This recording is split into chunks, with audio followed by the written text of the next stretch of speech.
So I'm Christoph Wolff. I'm the CEO of Smart Freight Center, and we work in India to scale the deployment of electric trucks and commercial vehicles. Well, the cash flow stability is a very much a function of the contractual arrangements between the carriers and their shippers. And we see shippers as actually the force that wants to decarbonize their carbon footprint.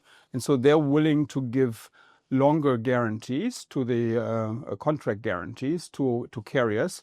And they're aware that because the economics are different, it's higher capex, lower opex, that in order to make the change, to make the transition for the small and medium carriers specifically, they need more certainty, this on the contractual side. And that certainty enables de-risking, or enables actually financing to come in, because they see there's a stable offtake guarantee, and which is a bankable product. Yeah, so that's a key. The contractual arrangement is important, and that is true for ICE and for e vehicles. But for ICE, it's super simple because it's done millions of times. For EVs, it's new, and typically you give the asset as a collateral, and for EVs, given that the asset is a new asset with new technology, so there's a risk perception by banks in order before they lend. So as I said, the ICE vehicle, this is done actually millions of times. So the vehicle is well known by make and the basically the maintenance risk. So basically the economics of an ICE vehicle is super easy. Yeah.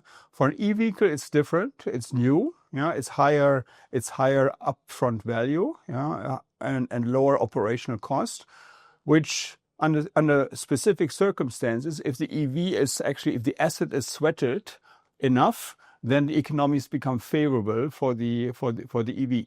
Now, that's something where the banks, the lending institutions, need to get their head around it, and they may otherwise see that there is a technology risk. They've heard a lot about the residual value risk of a battery, because if you provide the asset as a collateral, then you would want to know how much is it worth after 2 years, after 5 years, under certain circumstances.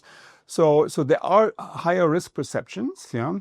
And that needs to be dealt with. And that's why at Smart Freight Center, actually, we are working with SITB, NABARD, and others on a residual value guarantee and on a risk-sharing mechanism in order to ease those risk perceptions by financial institutions. So I think we are very early stage. Yeah. So the 10,000 trucks that we are talking about since the Clean Energy Ministerial, that is like a drop in the ocean if you consider that India adds 400,000 trucks every year to the fleet. Yeah. In order to scale in a way which is compatible with the goals of the Indian government and the necessities of the planet, and also the economic opportunity. So this needs to go from like the hundreds per year into the 10,000, 100,000 per year. For that, it needs to scale, and a key thing is that electric trucks or commercial vehicles and charging infrastructure can be financed as easy as a PV plant. And in order to get there, at the beginning, PV plants were also seen as risky. So what is the material under certain humidity, solar? So this risk is known now, and it can be priced, and we need to actually simply come to the same conclusion for zero carbon solutions in trucking. Yeah, so we understand the battery. There's lots of data.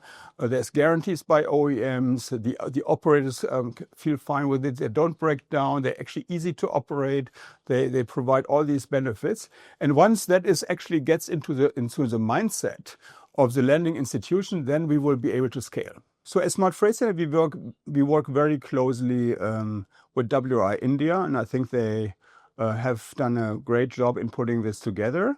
And I think it's the next level of depth of conversations between the lenders and the LSPs, so the logistics service providers, to pinpoint what the bottlenecks and the challenges are, and then to work on those. So we need to move from kind of a announcement into action mode, from intent to getting things done, and the event can actually be a stepping stone for that. So I think finance is an important element. So I think the financial opportunity for financiers, the business opportunity is huge. and actually now embarking on this journey, getting heads around it, defining products, funds that can actually do that, having people behind it that are specialized, that understand the risks, that can work with these. That's the key thing. And if that is happening, that could be a huge lift for the overall industry.